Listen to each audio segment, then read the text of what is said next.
wabarakatuh.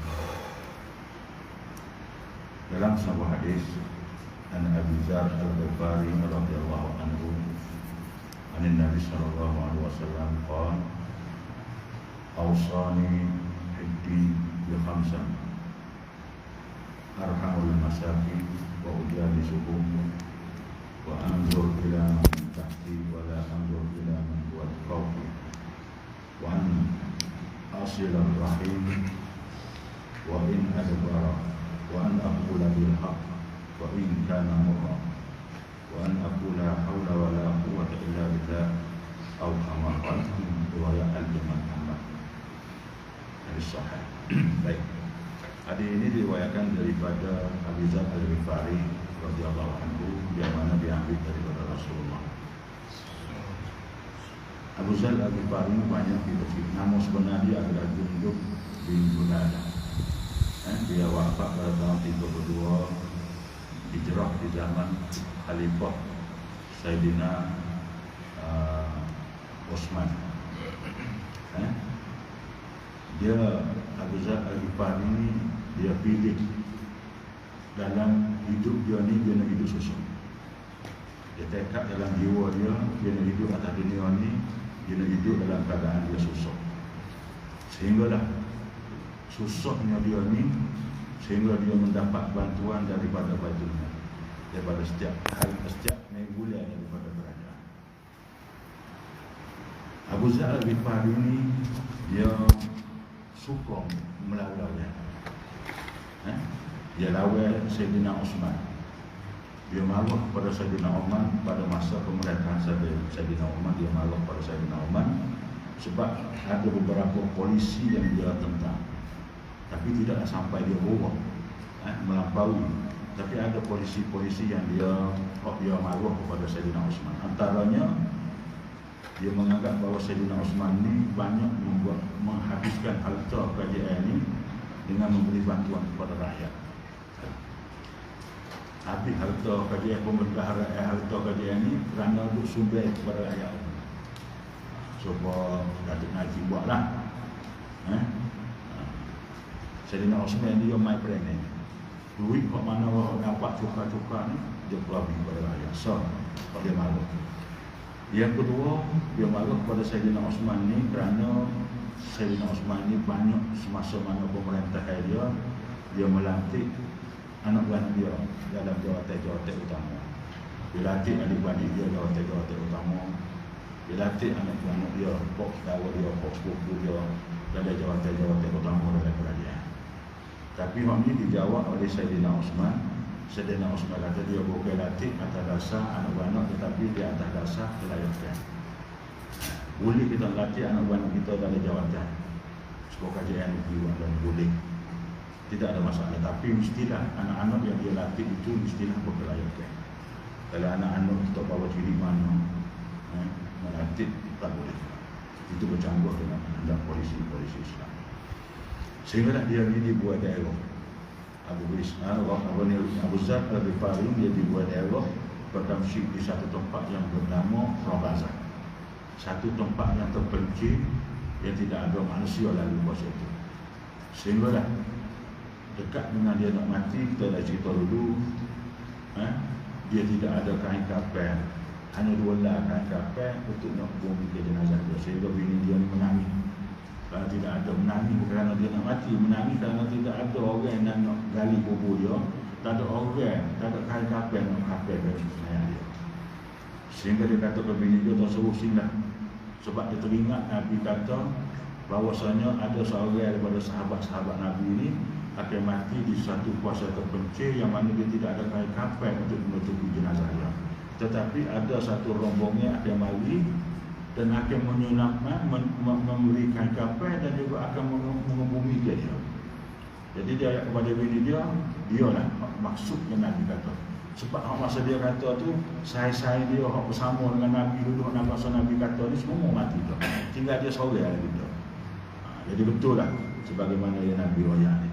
Pada tahun 8 Hijrah sehingga tahun 32 Hijrah ni berlaku apa yang Nabi kata sebagaimana yang dia royak. Baik. Jadi dia ni, dia yang meroyak hadis ni. Dia kata Nabi telah berwasiat kepada dia 5 perkara. Nabi wasiat awsani hiddi bi khamsan. Nabi berwasiat kepada dia 5 perkara. Apa dia 5 perkara? 1, arhamul masakin wa ujalisuhum. Kita kena tanam dalam jiwa kita sifat kasih sayang kepada golongan-golongan yang miskin. Nabi kata, orang miskin ni kita kena layan dengan cara yang baik. Wa ujalisuhum, dan kita kena duduk bersama dengan mereka. Sebab orang miskin ni kadang-kadang dia ada satu sifat dalam perangai dia. Dia ada sifat undur diri. Jadi dia nak kecek dengan orang, dia takut rasa terhina. Jadi kita ada piti sikit ni, kita kena ambil buat-buat dia, tak pada kopi mari berbuang dia, makan roti canai apa dia, buat buang dia boleh menyebabkan dia rasa dihargai. Maka Nabi suruh kita orang mukmin, kita arhamul masakin, kita kena buat baik, kita kena belah ihsan kepada orang-orang miskin. Dan kita kena duduk. Supaya juga kita adik-beradik kita tuan-tuan. Adik-beradik kita ni tuan-tuan, kalau daripada 5 orang ni orang adik-beradik, ada hak sore hak kurang daripada yang lain. Hak tu klik dengan apa tu ubah, tu klik dengan macam ni, hak tu klik dengan welfare, tiba-tiba dia klik dengan apa. Kalau hari raya adik-beradik orang susah, dia klik dengan apa dengan bini ni, dia akan cerok, dia rasa tidak dihargai. Jadi kalau adik-beradik terduduk mai buat dia akan rasa terhina. Sebab itulah, apatah lagi kalau orang lain. Adik-beradik kita tu akan terasa kalau dia tu dalam kalangan adik-beradik itu orang susah. Oleh sebab itu kita kena duduk. Buat ujian ni sebut. Nabi kata kena duduk buat dengan dia. Ambil hati dia supaya dia rasa dia tu dihargai. Itu Nabi pesan kepada Abu Zar Al-Ghifari. Sebab kita jemaah-jemaah masjid. Ada di kalangan jemaah masjid kita ni ada orang susah. Ada tuan-tuan. Bukan tak ada. Susah daripada hak lain. Hak lain pun susah juga, tapi dia tu di antara yang paling susah. Maka kita kena kasih sayang kepada orang yang kurang berkemampuan ini. Jadi kita buat dia, jangan hina dia. Satu.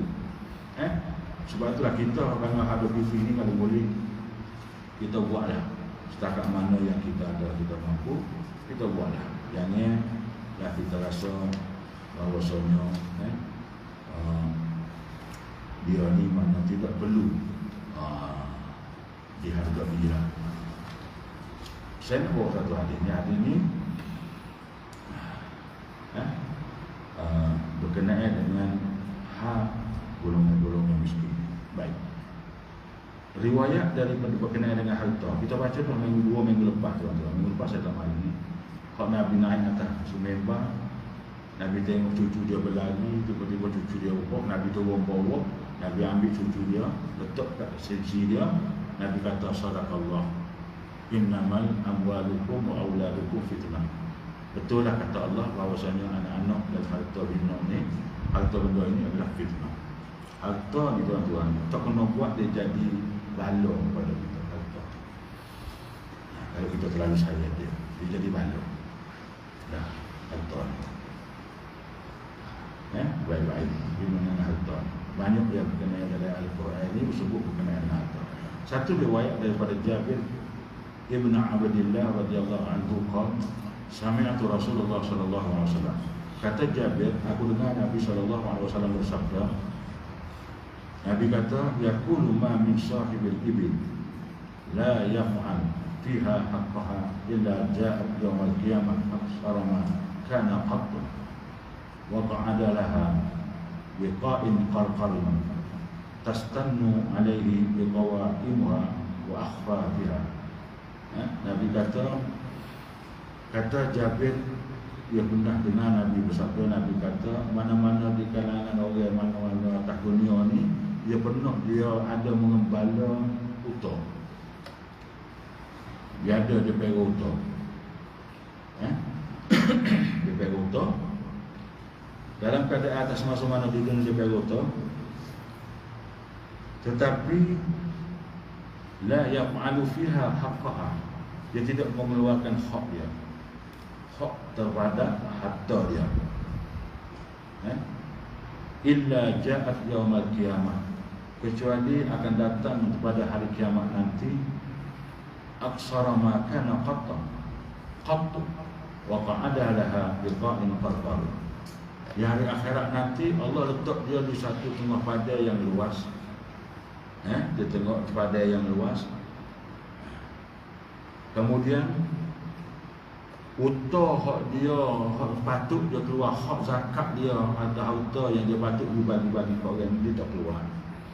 Maka utah tu akan mari mengelilingi dia. Dan utah itu tastannu alaihi biqawa'imuha wa akhfafiha. Utah tu akan jirik dia dengan kuku-kuku dia kat atas tu dia. Dari akhirat nanti. Harta ni. Allah letak di atas padang, atas di tengah padang, Masya Allah dia tengok belakang. Dan utah ni akan mari merungi dia. Dan utah ni pakai jijok dia. Utah ni adalah harta dia. Bukan utah sebenar, utah ni merupakan harta dia. Harta dia ni akan jijok dia. Yang mana utah ni ada kuku dia, dia akan mencengkam ke dalam tubuh manusia. Yang masa mana atas dunia ni, dia tidak menunaikan hak dia. Begitu juga wala sahibil baqar. Begitu juga kalau tuan orang yang atas dunia ni dia pegang lembu, dia tidak buat, tidak menunaikan hak dia.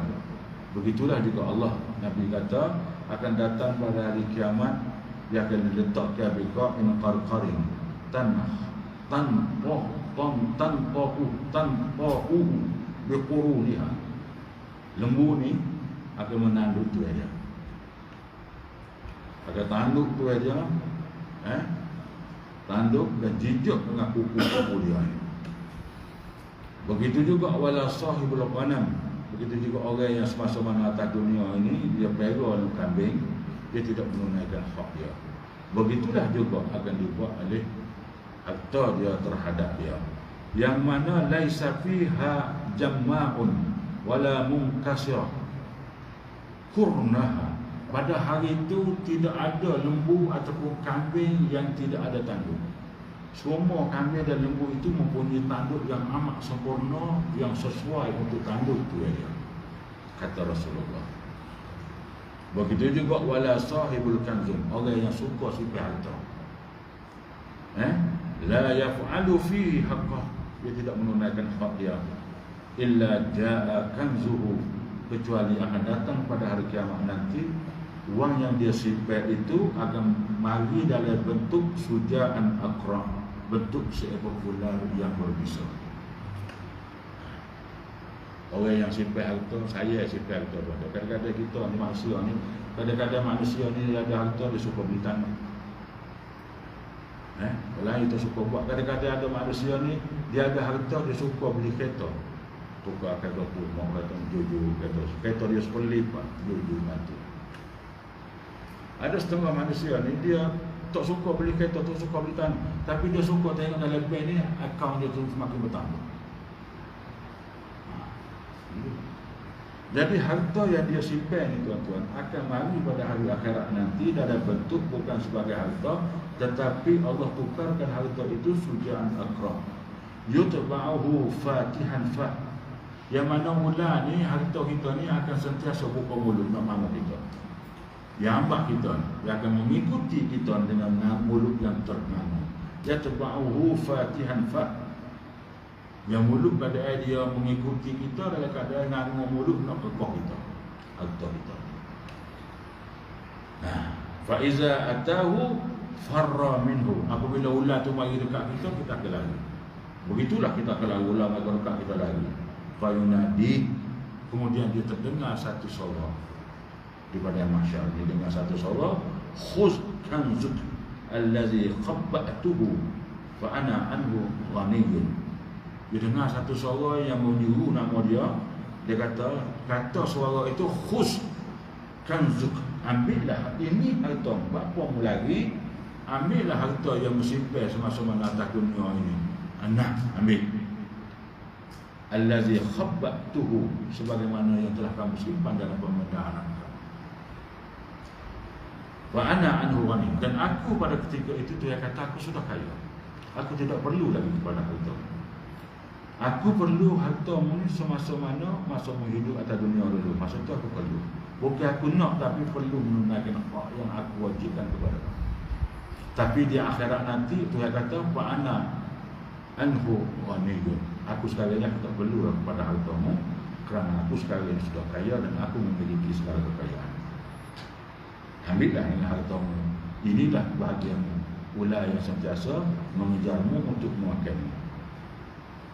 Fa iza ra'a an la budda minhu, apabila dia tak ada berdaya dah, dia tak lagi daripada ular ni, salaka yadahu fihi wa yaqdamuha ghadmun al-fahli atau kama qala riwayat al-Imam Muslim. Oleh kerana dia tidak ada daya dah, dia tak lagi daripada ular tersebut, maka dia suruh diri, diholok tangan dia. Maka diholok tangan dia, maka ular terkekoh tangan dia, mamuh tangan dia, sebagaimana dimamuhnya seekor binatang yang jantan. Nabi kata. Hadis ini adalah merupakan hadis riwayat yang sahih daripada Imam Muslim. Jadi oleh sebab itu kita kena berhati-hati tuan-tuan. Ini amaran Allah. Harta yang kita ada ini bukan kalau guna cara alhamdulillah, tapi kalau tak guna cara dia akan menjadi malapetaka kepada kita. Ingat baik-baik. Itu sebab kita kena sentiasa arhamul masakin wa ujalisuh. Satu, ini pesanan Nabi kepada Abu Zar Al-Ghifari. Yang kedua, Nabi kata kepada Abu Zar, wa anzur ila man tahti wala anzur ila man huwa fawqi. Wahai Abu Zar, mu kena ingat, mu kena tengok orang yang sentiasa berada di bawahmu. Mu kena tengok orang yang berada di bawah. Mu jangan selalu tengok orang yang berada di atas. Kalau mu tengok orang atas daripada mu tak akan hidup sini atas dunia. Kita tengok. Jangan tengok kalau orang itu orang kaya, kita jangan nak mati dia dengan kita. Kita tengok kita setara mana, pendapatan kita setara mana, kita tengok orang bawah. Mungkin kalau kita rasa pendapatan kita 5,000, orang lain mungkin ada 4,000 kurang pada kita. Kalau kita pendapatan 3,000, orang lain mungkin ada pendapatan 2,000. Kalau kita pendapatan 2,000, kita kerja kerajaan 2,000, mungkin ada orang lain yang kerja dengan bantu tulis dengan Cina, nak boleh piti, sakit boleh piti. Kita kena tengok kat bawah, jangan tengok kalau kita gaji 5,000, jangan tengok orang gaji 10,000. Nabi kata kalau mu tengok kat atas, mu tak kira sini, maka sehari sifat rezeki akan mari sifat hasad rezeki daripada manusia. Kalau kita sakit, kita sakit, kita kena bersyukur, kita kena tengok ada lagi orang lebih sakit daripada kita. Mungkin ada orang cacat. Kalau kita cacat, kita kena tengok mungkin ada orang lagi lebih kurang daripada orang cacat daripada kita cacat. Mungkin orang lain tu duduk dekat terus tidur selebih. Kalau kita tidur selebih, mata kita boleh makan, boleh minum. Ada orang lebih berat daripada kita, mungkin orang itu dalam keadaan koma. Begitu juga orang dalam koma, dia kena bersyukur, kena tengok, dia tengok orang atas, kena tengok kalau dia mati lah kemana. Jadi hidup kita ni sekali-kali jangan kita tengok orang yang berada di atas. Kita kena tengok orang yang sentiasa berada di bawah kita. Barulah kita hidup tenang, barulah kita hidup tenang, baru kita hidup dalam keadaan suasana yang harmoni. Kata Rasulullah, ayat kepada Abu Zar, sesuai dengan Abu Zar sesat, mu kena tengok dia, mu jangan tengok orang atas, jangan tengok sahabat-sahabat lain orang Abu Zar, sebab mu susah, mu tengok orang bawah pada. Ini pengajaran untuk kita. Yang ketiganya, wa an asilar rahim wa in adabara. Kamu kena sentiasa menghubung silaturahim. Sentiasa kena hubung silaturahim. Maknanya silaturahim ini bukan dengan kawan-kawan, dengan kaum kerabat. Rahim ini mana kaum yang terdekat. Wa in adabara. Kalau kita ada krisis dengan adik-adik kita, penuh kita badak kerana harta, kerana barisan kota adik. Adik kita nak marah kita, tak tegur kita, marah kita, maka Nabi kata sambunglah silaturahim. Wa in adabara, walaupun dia tak sayang baik dengan kita, kita pergi duduk tegur dia, dia buat paling muka lain, tetap kita tegur dia. Kalau kita balas dengan saudara kita tegur dia walaupun dia marah kita. Sekali pun dia tak sedia jawab apa yang kita tegur, kita tetap kita kena wa in adabara, walaupun dia membalakkan kita. Pentingnya hubungan silaturahim. Kita ni atas dunia ni tuan-tuan, kita kadang-kadang kita salah pilih. Kita salah pilih. Sepatutnya siapa yang paling kita patut kita kena buat baik. Apa orang, apakah yang patut kita beri sumbangnya dulu, kita sedekah dulu. Kita kadang-kadang kita silap. Ya, kita kena utamakan keluarga kita daripada orang lain. Baik, saya bawa satu hadis daripada Bahzin Ibnu Hakim, an abihi an jiddihi radhiyallahu anhu.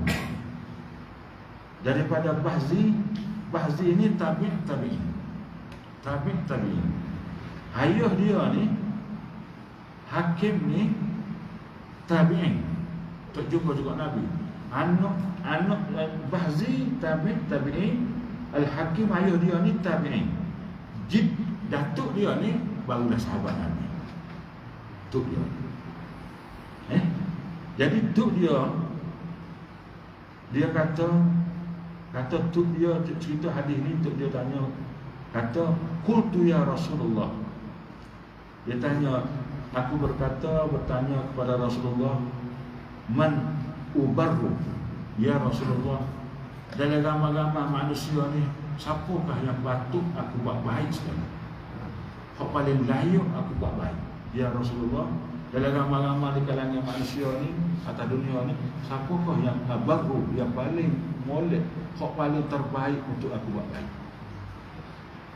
Nah, qala Rasulullah sallallahu alaihi wasallam, ummak muqam. Summa, ditanya siapa lagi selain pada mu? Summa ummak. Tanya lagi siapa dia lagi? Summa ummak. 3 kali Nabi ulang. Atas dunia ni orang yang patut kita buat baik adalah mu kita, Nabi kata. Kalau mu kita ada lagi semasa mana atas dunia ni, tuan-tuan, buatlah yang terbaik untuk mu kita. Mana ada mu lagi dah. Saya tak ada berapa dah dulu. Itu apa tu kita tak baik. Nak sedekah kau ni dulu. Nak WPT sesawi lagi kau yang lain ni kau ni dulu. Nak buat baik kau ni dulu daripada hak lain. Jangan kita buat baik jadi tahu ikut peraturan. Ini Nabi ajar dia. Buat baik kepada mu kita dulu. Ada PT sikit, bui sikit ke mu kita. Kau yang patut kita buat baik Nabi kata 3 kali Nabi ulang, mok kamu. Kemudian summa, dia tanya siapa lagi ya Rasulullah, summa abak. Kemudian barulah mok.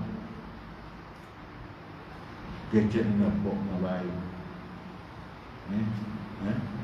Ini kita ni kadang-kadang beri hadiah besar kepada boh kita daripada boh kita. Kalau jadi boh tu bakal layan boh wakil besar hari, tapi boh tak boleh buat layan untuk sambung hari jadi. Boh kita nak makan dia kau ampusana wa ampusin. Mengaku situ mengurusak. Tak ada beda. Betul. Buat baik nampok dulu. Mok lepas tu ikut tipok. Kemudian dia tanya summa, maka Nabi jawab summa aqrab fal aqrab. Kemudian keluarga yang dekat yang paling dekat, iaitu adik-beradik. Sedekah kau ni dulu tuan-tuan. Jangan itu sedekah kau lain. Kita ni kadang-kadang silap faham. Kita korban atas pemojo. Tak kena tuan-tuan. Pak kita ni ramah lagi susah. Adik-beradik kita pergi dari kita rumah kita depan kita kok tahu kita susah lagi daripada orang lain. Kita dah hantar korban kita kepada pemojo. Boleh nak hantar ke pemojo. Kita penuhi dulu kemahuan apa yang dekat dengan kita. Kita buat korban seekor lembu pada nungan kita. Lepas tu hantar ke pemojo. Ini kita tak memojo, kita sini kita tahu mana lagi. Itu tak kena. Siapa Palestin lain tuan-tuan, itu dia berjihad untuk jalan Allah. Tahu itu tahu. Summa akramu fal akrab. Kemudian diikuti selepas ayah, lepas puak, lepas mu, lepas ayah, ikutilah dengan adik-beradik. Adik-beradik dulu. Lepas tu puak saudara, mu saudara. Ikuti adik-adik. Tengok dulu mana puak saudara kita susah-susah. Bila itu. Kita tak. Lepas habis belakang anak-anak, tengok jiran kita dulu, mana jiran kita susah. Itu maksud Rasulullah. Baru tengok di tempat-tempat lain. Ini kita tempat lain, kita duduk mengaku ada. Ini itu Nabi ajar Abu Zah. Nabi ajar untuk kita, untuk bagaimana kita membaik. Wa qala Rasulullah sallallahu alaihi wasallam, maka Nabi bersabda, Nabi kata lagi, la yas'alu rajulun maulahu min fadli huwa indahu fayamna'uhu iyyahu illa du'iya lahu yawmal qiyamah fadlan alladhi mana'ahu sujahul akram. Qala Abu Dawud al-aqra allazi zahaba ala ra'si al-musuq atau kama qala, hadis hasan sahih. Nabi sambung lagi, Nabi kata, kalaulah sekiranya la yas'alu rajulun, kalaulah ada di kalangan seseorang lelaki itu meminta sesuatu. Saya tahu contoh cikgu lah. Dia ada kaki tangan dia, pekerja dia. Yas'alu rajulun maulahu, minta sesuatu daripada tuan dia. Satu orang pekerja cikgu minta dengan satu cikgu min fadli wa indahu, yang mana cikgu memang ada kelebihan daripada harta dia. Dia minta sikit, hak mana yang cikgu ada lebih. Dan ada keperluan. Ada keperluan yang dia perlu kena tunaikan. Dia berjujur. Dia jujur raya, cikgu saya nak sikit, boleh kat cikgu lebih sikit. Kalau cikgu ada lebih sikit, boleh lah kalau cikgu ada orang. Min fadli huwa indahu, sedangkan kelebihan itu, duit itu memang ada pada cikgu. Fayamna'u iyah, cikgu tak sibuk. Sedangkan dia ada lebihan itu, tapi cikgu tak sibuk. Cikgu nego banyak dapat untung, nego rupiah banyak untung katalah. Tiba-tiba ada lebih, pekerja dia ni minta lebih lah, bonus sikit lah, sebagai teknologi tanggungan anak ini. Pak Ibadah lain sebagai asal. Jadi memang dia ada lebih banyak. Fayamna'u, tapi dia tak bagi. Dia tegak daripada dia bagi. Illa du'iya lahu yawmal qiyamah fadlah allazi mana'ahu. Ingat, di hari akhirat nanti, duit hak lebih, hak dia tak beri kepada hak minta, orang minta sana. Hak yang duit dia tegak tak beri kepada hak orang minta untuk hak mana yang dia lebih. Duit ini akan berubah, akan menjadi seekor ular yang bernama Sujahul Akram.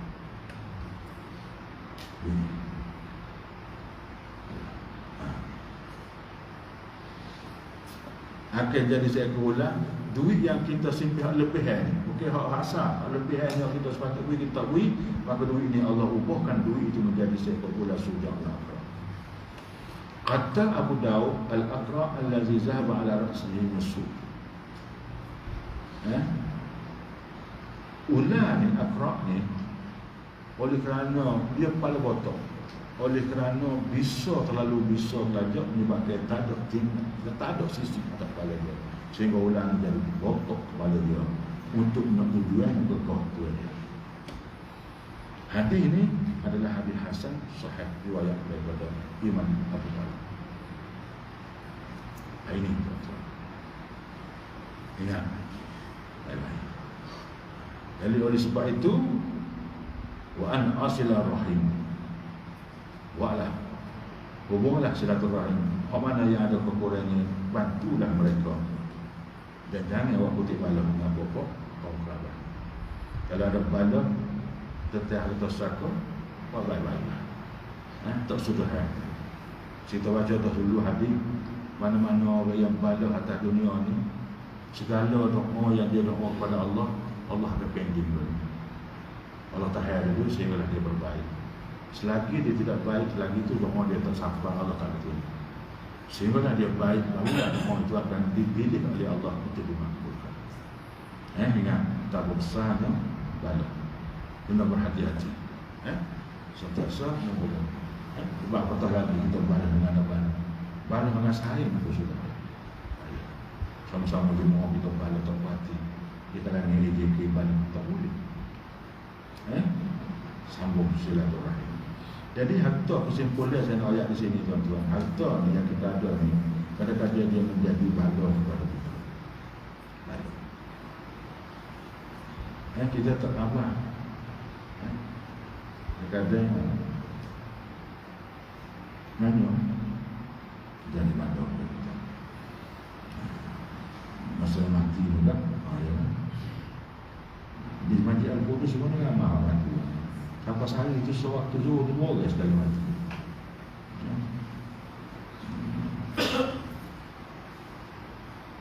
Baik, itu Itu yang keempat.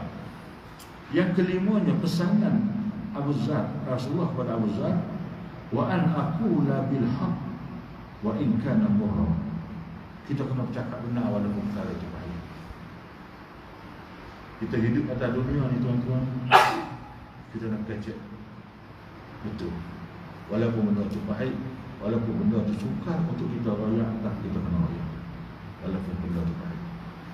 Sebagaimana Abu Zar al-Ghifari, dia berkata itu, dia tegur Sayyidina Osman kerana dia menganggap bahawa Sayyidina Osman ni menyalahkan harta kerajaan dengan memberi bantuan terlalu banyak kepada rakyat. Dia tegur.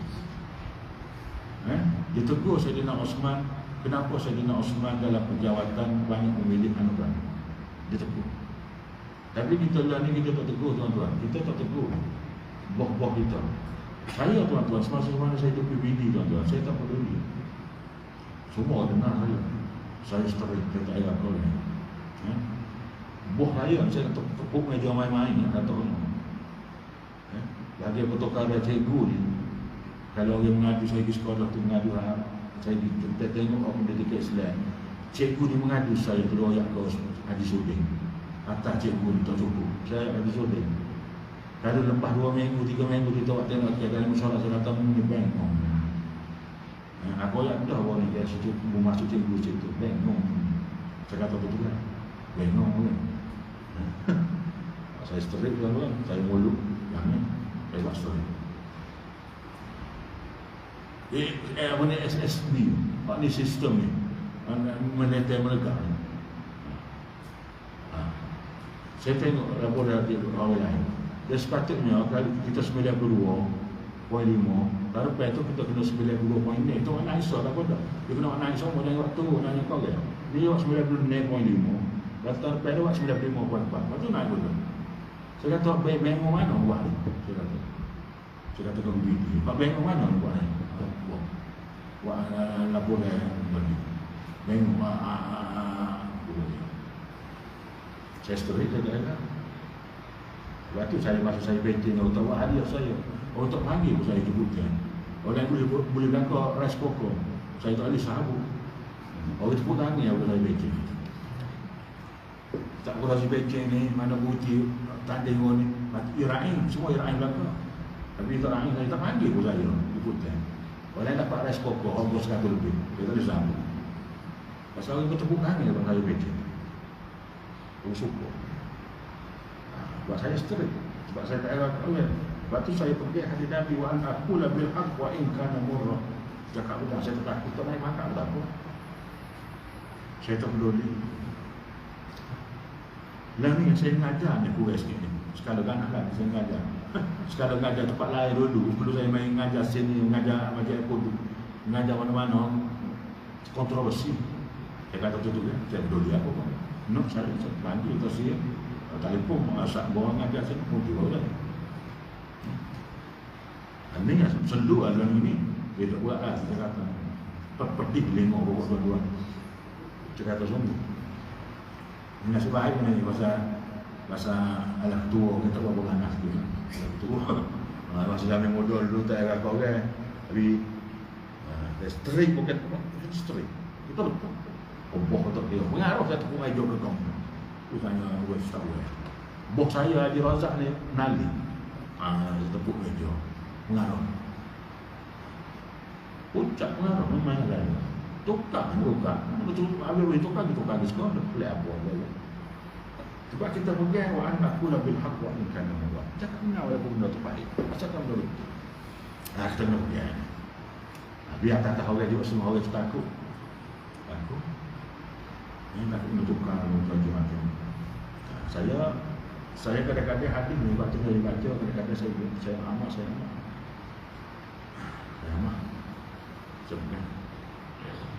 Tapi percayalah tuan-tuan, dalam hidup kita kalau kita kecek betul tuan-tuan, walaupun benda tu pahit, orang nak kelam, kita selamat hari ini. Kita selamat hari ini. Ada rezeki yang tuan-tuan. Ayo. Apa dia?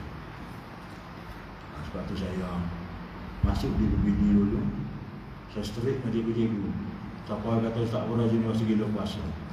Bila puasa ni baru naik mana video, oh, tekan itu tekan ini. Itu tekan mana mau pokok memalak. Mengajar. Prestasi juga. Lepas tu dia zamir saya naik. Tanya buat anak saya tu. Naik lil banak tu. Saya nak sekolah naik lil banak, saya nak cerita sikit. Sekolah naik lil banak tu dulu. Pelajar-pelajar yang masuk sekolah ni pelajar-pelajar best of the best. Tak kena sabar boleh 50 orang 9A.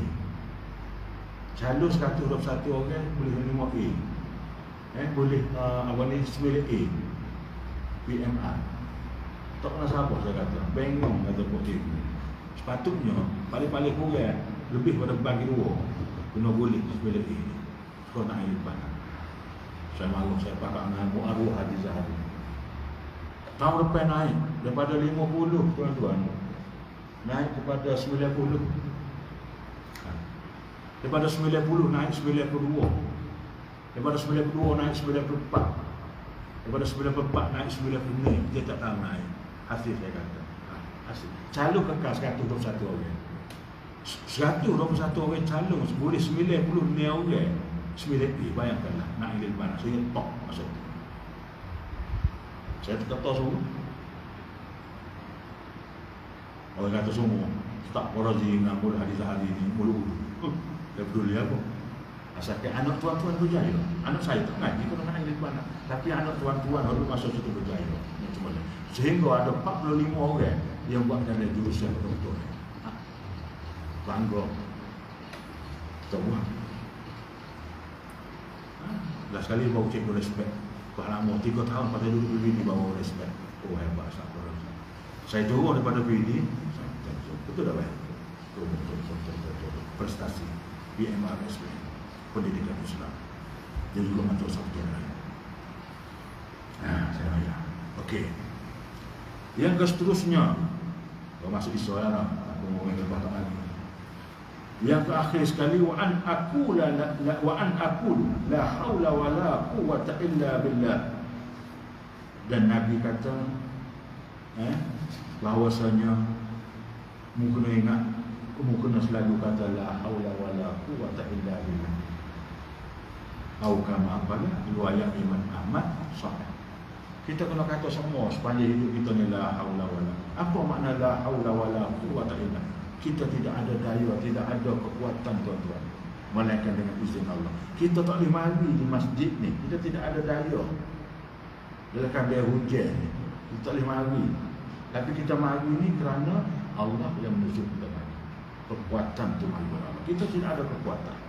La haula wala, tidak ada daya dan tidak ada kekuatan illa billah, kecuali dengan izin Allah. Tuan-tuan, kita kena sebut turun setiap daripada Allah. Kita turun semata-mata kerana Allah. Tidak ada kekuatan untuk diri kita melainkan kerana Allah. Kalau Allah tak izin, tak akan sampai kita ke mana-mana. Sebab itulah kata Abu Musa radhiyallahu anhu.